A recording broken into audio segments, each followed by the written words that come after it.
Welcome to 10,000 Women, 10,000 Stages. Empowering women like you to amplify your voice, your message, your movement. We believe that if 10,000 new women stepped into high-level leadership platforms, we can transform the industries across the planet. 10,000 Women, 10,000 Stages. And now your host, Narissa Street.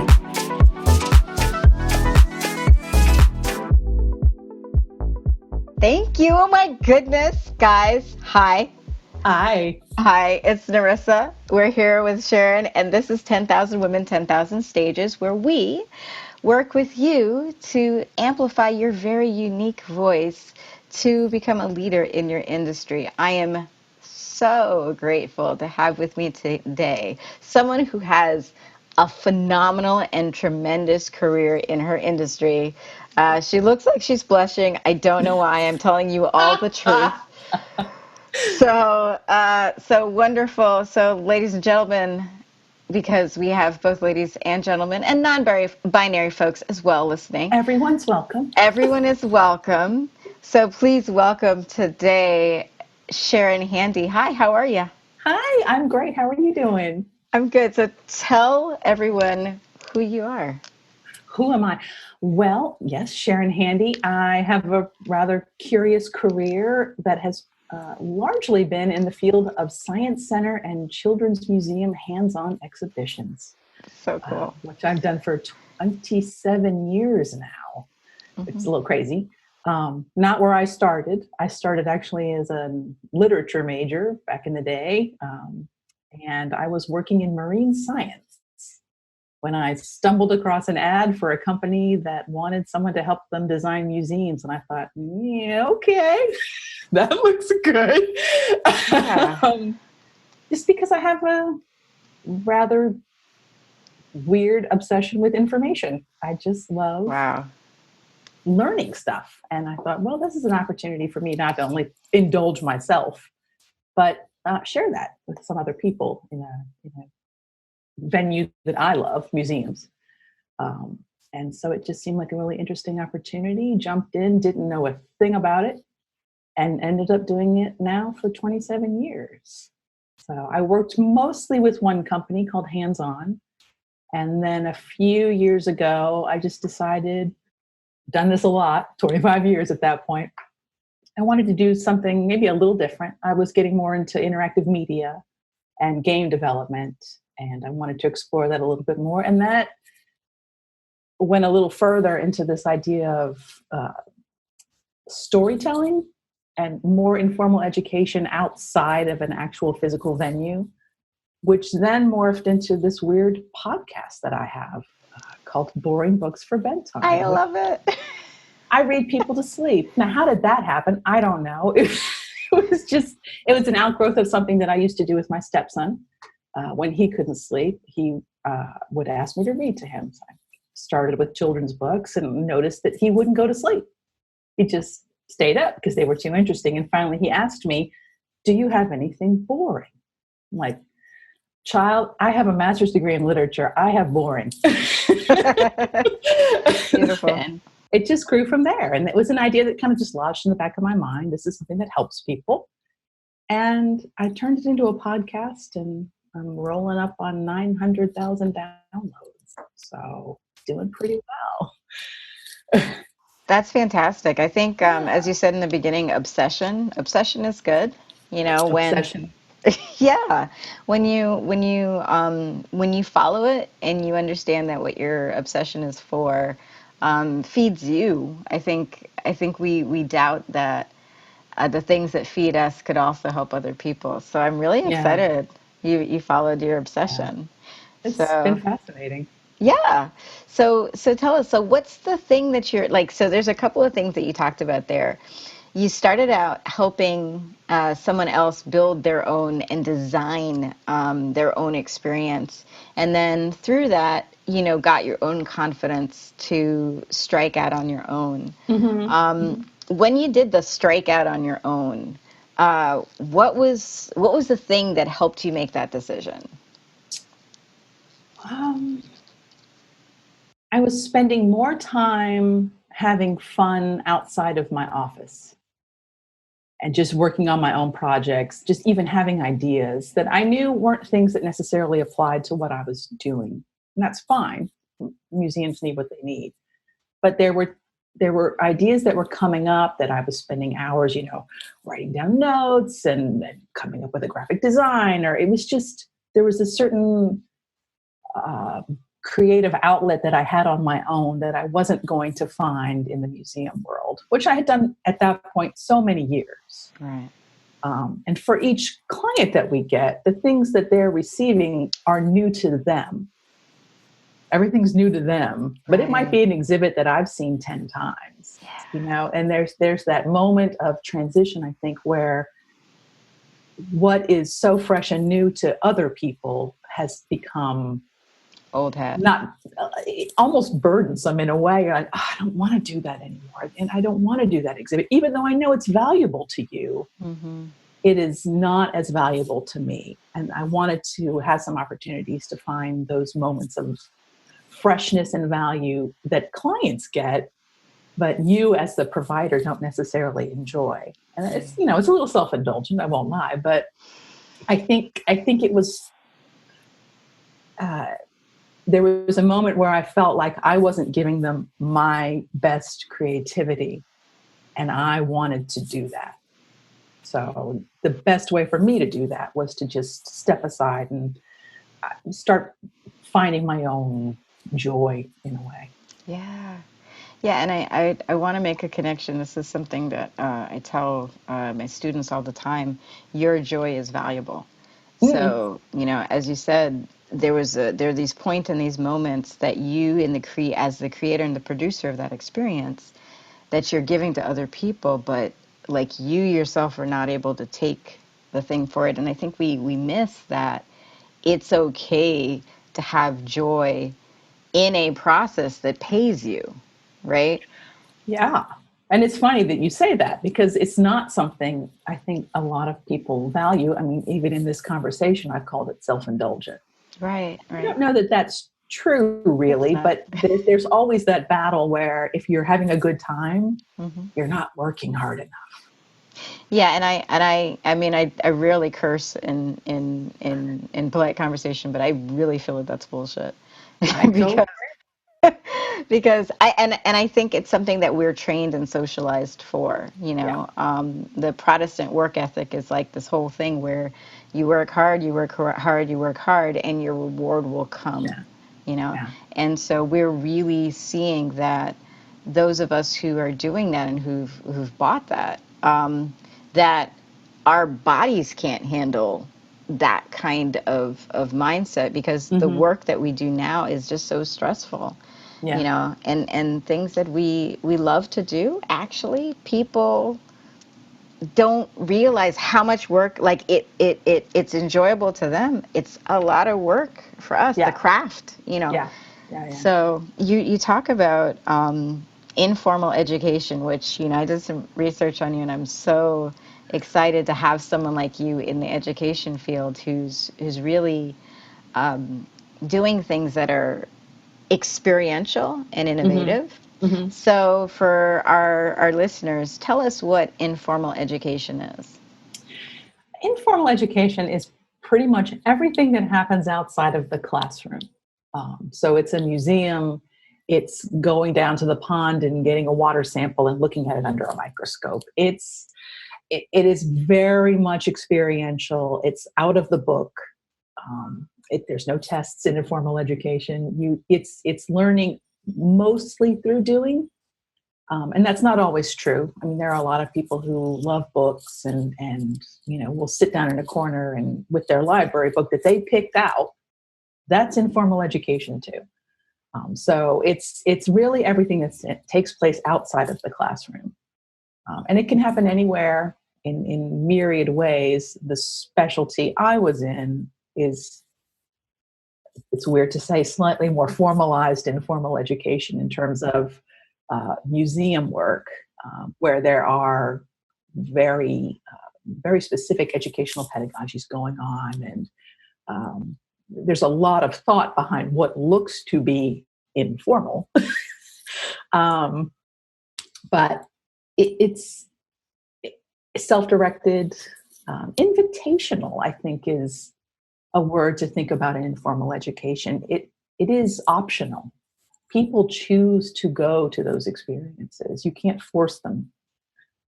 And so by creating a space or an experience that invites the person to participate, whatever age they are, that to me is sort of the essence of informal education. It's an offer. It's an opportunity as opposed to a requirement. Right. And as someone who is in education, we are moving in that direction. I mean, Mm-hmm. I think we're catching up to what people need, because with everything out there saying that it's information, Mm-hmm. right? You have to be able to put together some sort of experience that is, as you say, an offer, but also an offer that is relevant, Yeah. so that the person takes it, Right. Right. and I can only imagine how you've been able to then take all of the mindsets, the structure, the pedagogies as you're talking about, and then now fold them into where you are now. Yeah. Yeah. So tell us about where you are now and what you're most passionate about. Where am I now? Actually, I've teamed up with someone to develop some educational games, which is a really interesting area that I think has not very well been explored. There are Mm-hmm. educational games, and there are games that maybe will teach you something accidentally, but Right. the synthesis between those two things has not been great. And it's Mm-mm. such a dominant form of interaction, especially, as you get younger and younger and younger. It's just become something that's part of life, but it has not really been well explored as um, a learning tool, an experiential tool, really a tool of growth. Mm-hmm. And there's a lot of reasons for that. So that to me is a really exciting field. It's a project I can't actually talk about, but That's fine. Oh, that's fine. That's fine. just as a general field, I think there's just so much room for development. There's so many interesting, emotionally educating games coming out now, where people work through grief and anger issues and how to learn to cooperate in ways that have nothing to do with first-person shooters or Minecraft or all those other things that are sort of popular. We haven't really plumbed the depths of what those tools can do. But I think there's a growing field of interest in learning how to take advantage of those technologies, and that sort of very intuitive interface between person and experience.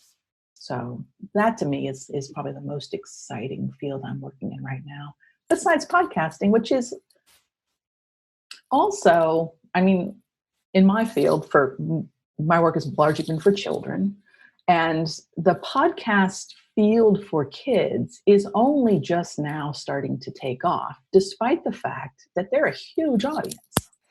Audio That's content for interesting. children is not, there's just not that much of it out there. So that's another project that I'm working on. Mm-hmm. The Boring Books for Bedtime it's a podcast, and it's for any age, and it's just something that I do. But an educational podcast for kids, that's that same kind of invitational, intuitive, engaging, enthusiastic moment. That is something I'm definitely working on, because I think especially the humanities have Yeah. not been well explored in podcasts. There's lots of science podcasts and science podcasts for kids. There's history, but all those other fields haven't really been touched. And I don't know why that is. They're a huge audience. So there's room there. There's room there for anyone who's interested in formal education, I think, to expand their offerings. That's interesting. So that's what I'm doing. Awesome. Yeah. Hey, this is a great episode, right? Want to carry the insight from our show wherever you go? Visit myjoyisvaluable.com for the best resources that we've gathered that are inspired by expert guests. Find support for your business, tools to organize your life, and more. That's myjoyisvaluable.com. So thinking about those things that you're like really passionate about, and particularly thinking about the fact that there's untouched markets, and definitely with the humanities, I would agree with you there. What do you think that we need to be thinking about when cultivating an audience around an untouched field? Ooh, that's a good one. I think the first thing to acknowledge is that people do love to learn new stuff. There is this tenor in conversations about education that you kind of have to force it on people and drag them into new content. And I don't think that's true at all. I think people love to be informed. I think they love to feel empowered by information.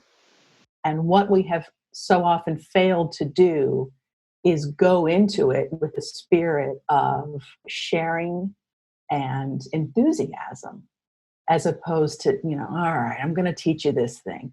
No, we need to go in like the crazy aunt who Yeah. shares all the cool stuff that your parents won't tell you.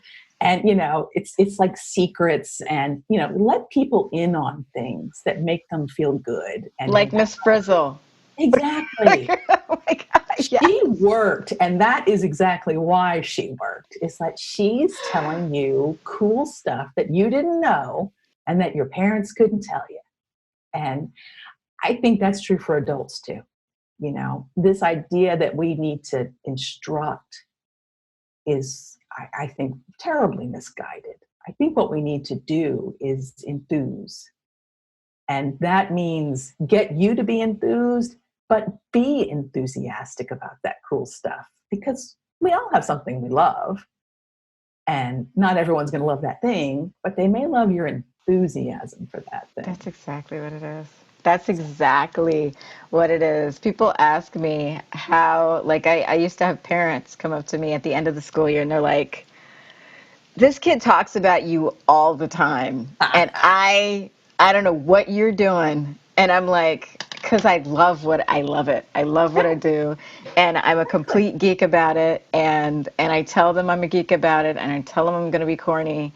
And they're like, they roll their eyes. And then the parents come later and they're like, this kid is talking about you. What are you teaching? All I know is they're changing. Like they're getting better. But what?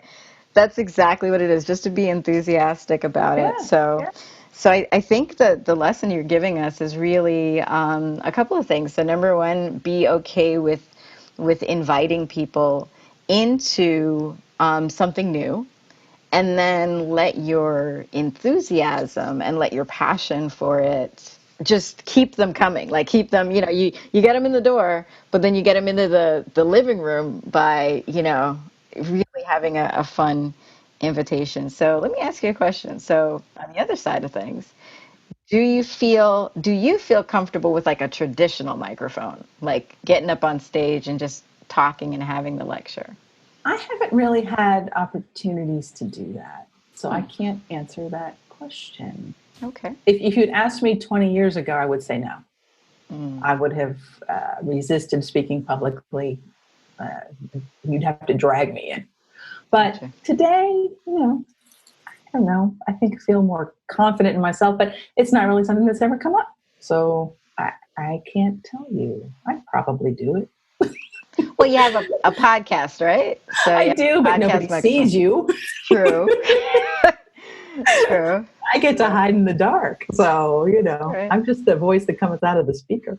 That's all right. Well, it's a great voice. It's a great voice. So I can imagine because like I can hear, I work a lot with people who do voiceovers, and I rarely do voiceovers because I need better vocal hygiene, but I can always identify I like the person. I'm like, you'd be really good in an advertisement. And yeah, you've got a very nice Oh, that's nice cadence of to you your to voice. say. It's actually Absolutely. something I would like to get into. So, of course, Oh, everyone is getting into voiceover now because they don't have jobs. So, kind of a hard market. But no, you don't. And people don't realize that.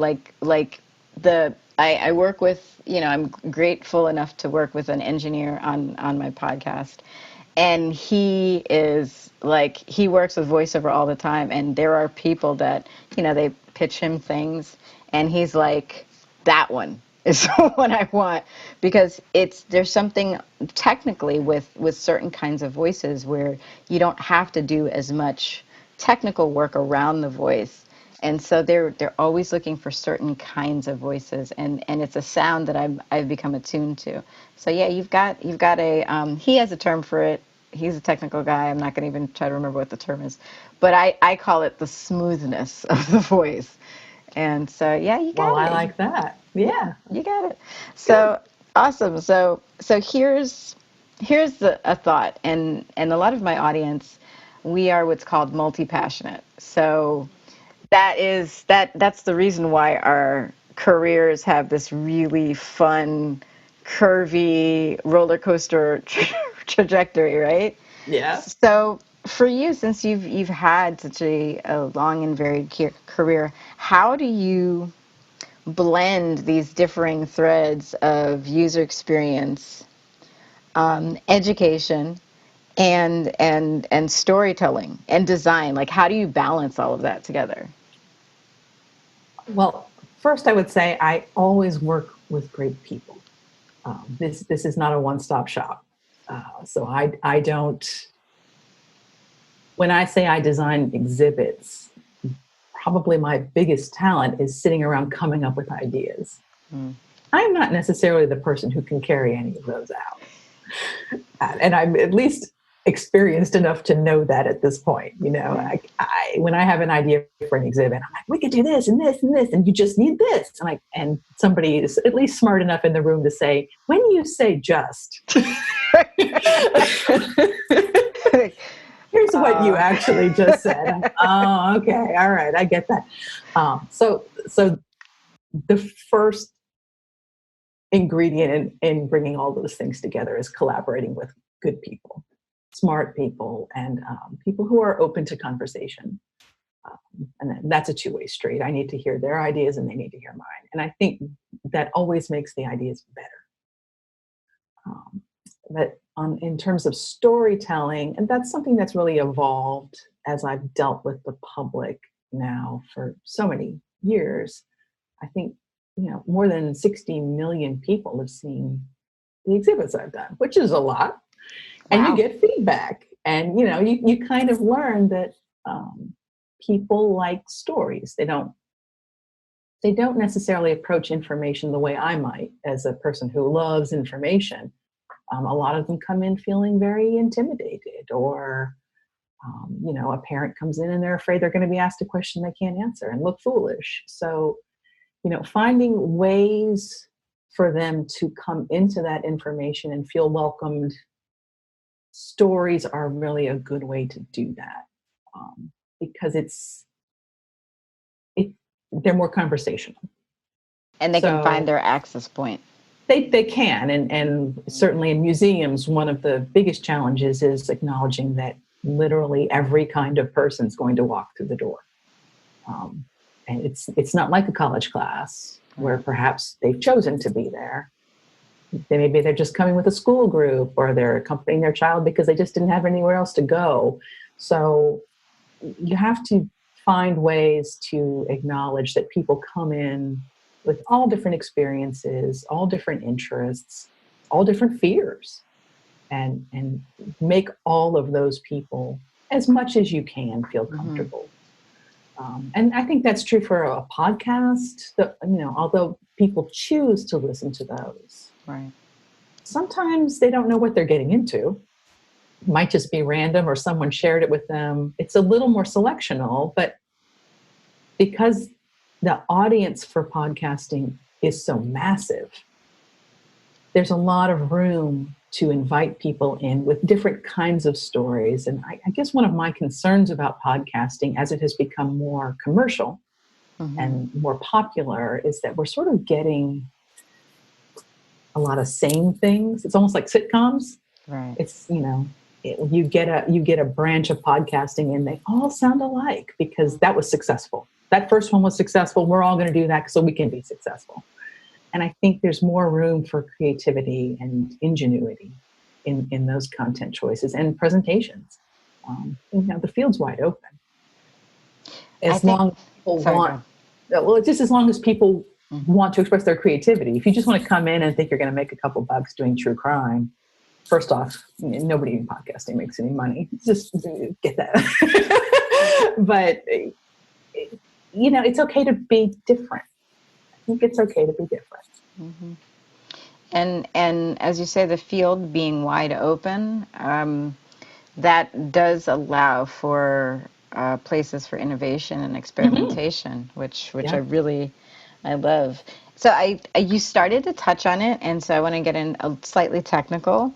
The when you first have an idea, so I'm going to ask about project workflow. You have an idea because you now are into podcasting and content creation in general, and of course innovative content creation. So talk to me about your workflow. You start with an idea, and you have this amazing team that you've cultivated, which is awesome. The team pokes holes in it, and then what happens?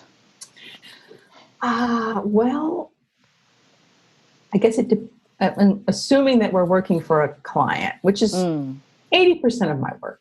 Right. I do work for a client. I think actually the first step in that process is sitting down with them and sort of figuring out who their particular audience is. Mm-hmm. Because, even though we say the public in North Carolina is not the public in LA. So who are we speaking to? So the number one task at that point is defining who the target is. Because everything grows from that. Who are we trying to reach? And then it's not enough to just have an idea. You have to hone that idea to reach that target. So, I have a great idea, but then it's a little like sculpture. The idea is the block of marble, and then you just start chipping away until you find out where the essence of that idea is for your target audience. And that happens in meetings, that happens at 3 a.m. and you wake up and you write down the idea because you just had it in a dream. But then you come back to the table and you just hammer away until you come up with a physical manifestation of that idea. And the physicality is probably the most important difference between what I do for a science center or a children's museum versus an art museum, where the objects are the physicality and you're looking at ways to interpret that. Whereas when you're designing an experience, there's that physicality. How is this going to work? Wow. And not only work for the visitor, but work for the museum. Is it going to work in 20 years? There's all this push and pull between innovation, durability, sustainability. And typically what happens is you will come up with a hand-drawn design. Mm-hmm. It may go to a rough and then it gets prototyped. We actually test any serious innovation of an exhibit with people. That's awesome. And a lot of our prototyping is, the evaluation is observational as opposed to, say, interview, because, of course, what we've learned through the years is people tell you what you want to hear. What you want to hear. I hear people are nice. They're really nice. It's frustrating. I know. Tell me what I want to hear. Trying to dig. So, over the years we developed sort of an emotional and observational method of evaluation. Nice. That's about what people are doing or overhearing what they're saying, the conversations that they're having. It's just eavesdropping, basically, is our evaluation. We may go ahead and interview at the end, but it's pretty rare that really manifests actionable results as opposed to observation. When somebody walks up and they just turn around and walk away, okay, that's an automatic fail. Right. Stop right there. That's a fail. Have you had any clear public failures? You guys went through it, you got your beta testing and you launched it and you're like, oh, that didn't work out. I think our failures are more when I talk about the particulars of audience. What the failures have been in terms of the physicality of an exhibit. We had one. This was in Belfast, Northern Ireland, the first hands-on museum ever built on that island. Wow. And we had this. It was just an environmental element. It was a wall, and it had these little brushes that would stick out from the wall. It was just a design feature. it was just fun to touch. Yeah, that was a climbing wall on the first day. And we just, it never occurred to us that this was going to happen. And then, of course, later they're like, oh, yeah, kids in this city are like super physical. So they ended up having to take the brushes out like up to about 10 feet because they wouldn't stop. They wouldn't quit. So it's just things you didn't expect. I think generally they work pretty well, but there are design elements that you think, nobody would ever do that. No, they're going to do that. Every time they're going to do that. There's just something about human behavior. It's just so funny. Oh my gosh, so interesting when you have that conversation with the things that you want to design and then human behavior. So I guess then the next question I'd had was, how do you balance working with clients and then the things that you actually want to design and express? Do you just like save all of that for your own, you said 80% clients, for the 20% for your personal projects, or do you do both a little bit? Well, I think a successful client relationship is one where you talk them into the good stuff. So that's, yeah. Generally they do that. There's a lot of things that I, fantasize about doing that will probably never happen just because, who's got the time to go out and beat all the doors and get the money and put it all together. And, that's an interesting question. There are my ideal list is just laughably long. And I know 90% of that's never going to happen, but every now and again, Boring Books for Bedtime was on that list for 3 years. And finally I just woke up one day and pulled it off. I'm like, I'm doing it right now. Yeah. And I did it. And 900,000 downloads later. Yeah. Oops, that worked. Yeah. They don't all work, but that one worked. Absolutely. I don't know. It's just, for me, it's just a percolation. I think everything's always running in the back. Right. And then one day I just wake up and I'm like, okay, I'm doing that now. This is what I'm doing today. Yes. And then it happens. I had a market stall at our local fresh market that was on the weekend. And I thought, I'm going to be a baker. I'm going to bake and I'm going to have a stall on the weekends, and that's what I'm going to do while I have my other job. I'm just going to try it. I just want to do it. And I did for 2 years. And then it was like, I couldn't keep up with the amount of people that wanted the stuff. So I quit. Like, okay, I'm done. It was good. It was a good problem to have, but that was the situation. I just woke up one day. I'm like, I'm doing this. So that's how I do stuff. I know lots of other people have like long planning, and I wish I was them. I really do wish I was them. But usually I just wake up and I'm like, okay, I'm doing that.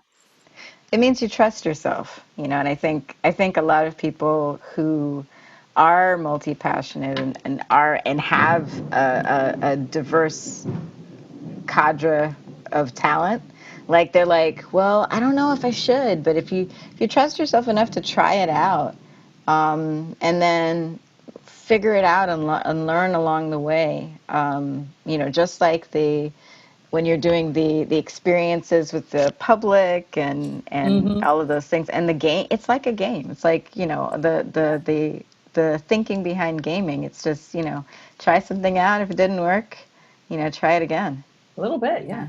Yeah. Oh my gosh. So we're going to wrap up. I have just got a couple more questions for you. Okay. So what do you think people misunderstand about you? Misunderstand. Oh, multiple times in my life, people have used the word intimidating, which I don't get. But apparently I come off that way. I don't know. I don't know how that happens. It's been typically men who have said that, but not always. And I don't think that I'm intimidating, but I think I can be very enthusiastic about some things that may come off that way. I don't know. But I think that's the number one thing that people have said that has been like, what? Why would you say that? I think people don't understand unapologetic passion, you know, Yeah. and so if you have a great idea and you're like, well, no, let's try that, and the person's like, well, no, I think something else, and you're like, no, no, no, it's a good idea, let's try it. Yeah. They're like, Maybe. wait, Yeah. Intimidating. you didn't, I wasn't able to knock you off your game. It's just Yeah. so Right. so Yeah. I it's don't know. okay. It's I don't think of myself that way at all. Like, Yeah, but it has come up. So yeah, I'll throw that out there. I don't know. they'll be I okay. haven't really ever thought about that question. They'll be I don't okay. think I don't feel particularly misunderstood, Hmm. I guess. That's good.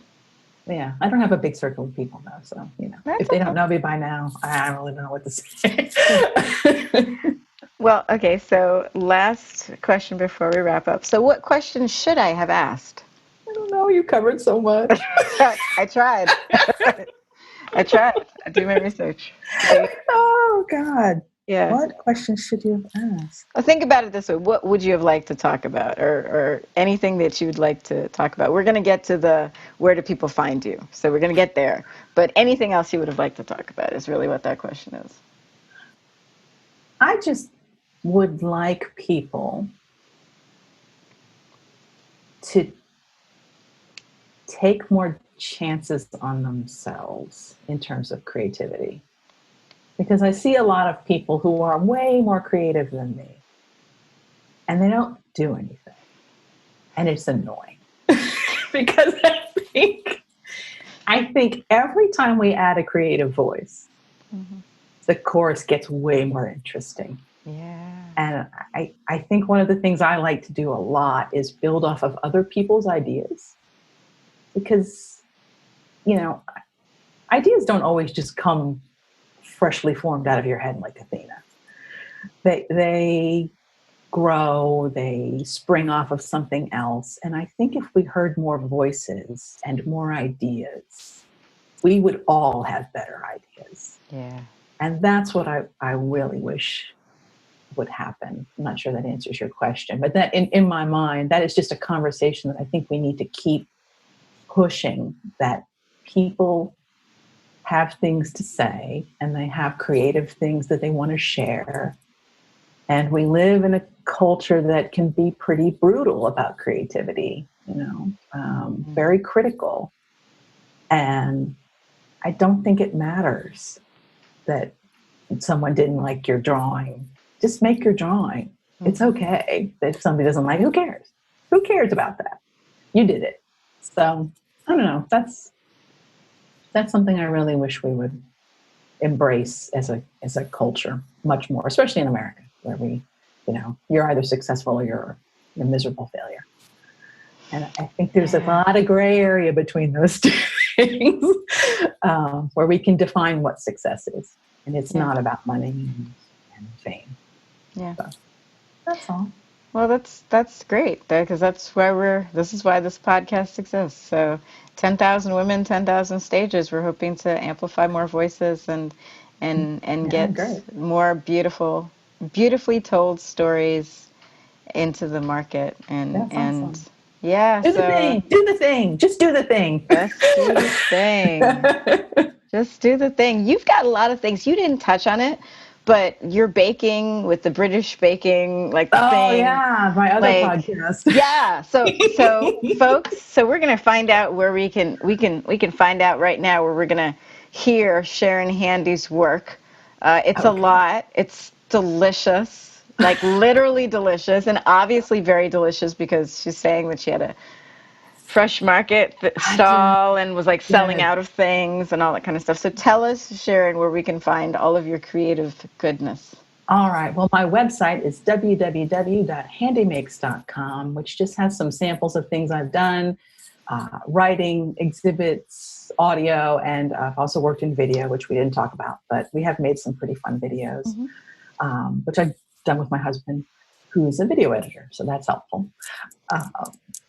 The podcast, Boring Books for Bedtime, is available basically anywhere that you find podcasts. And there is also a website, boringbookspod.com, which is also my Twitter handle, at Boring Books Pod if you want to check any of that out. And yes, I did have another podcast with a friend of mine called Gin and Cake.